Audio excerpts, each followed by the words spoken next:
Welcome back. The end of an era in junk food, the beginning of a new era for Buffalo's rebirth, and new rules for flying.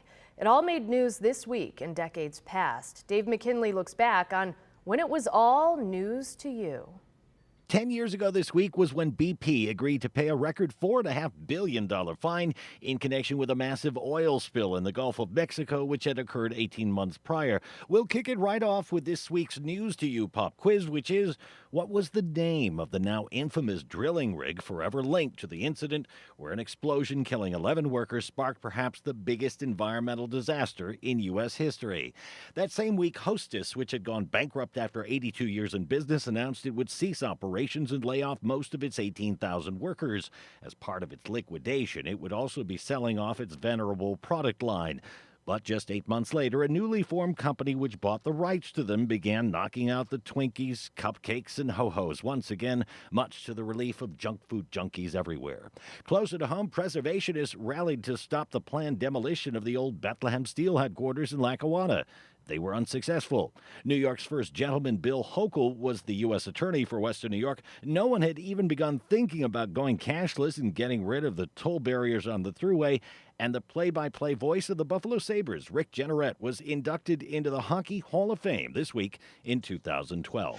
20 years ago this week, when Rudy Giuliani was still highly regarded as America's mayor for his performance after 9/11, and thousands came to see him as part of UB's Distinguished Speakers Series, another outcome of the terror attacks was upon us, which would forever change the way you would come to fly.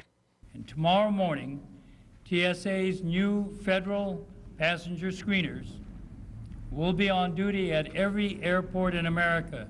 Although it would be another 4 years before your pre-boarding ritual included having to remove your shoes. And that same week, something big was brewing in Buffalo.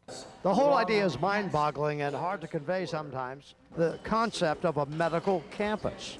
And we got our first glimpse at what the first buildings to be constructed as part of it would look like this week in 2002. By 30 years ago this week, the buildings comprising the Immaculate Heart of Mary Orphanage had stood for more than a century on William Street in Cheektowaga until this week in 1992, when teenage arsonists set it afire and the sprawling complex, which had been abandoned, was destroyed by flames.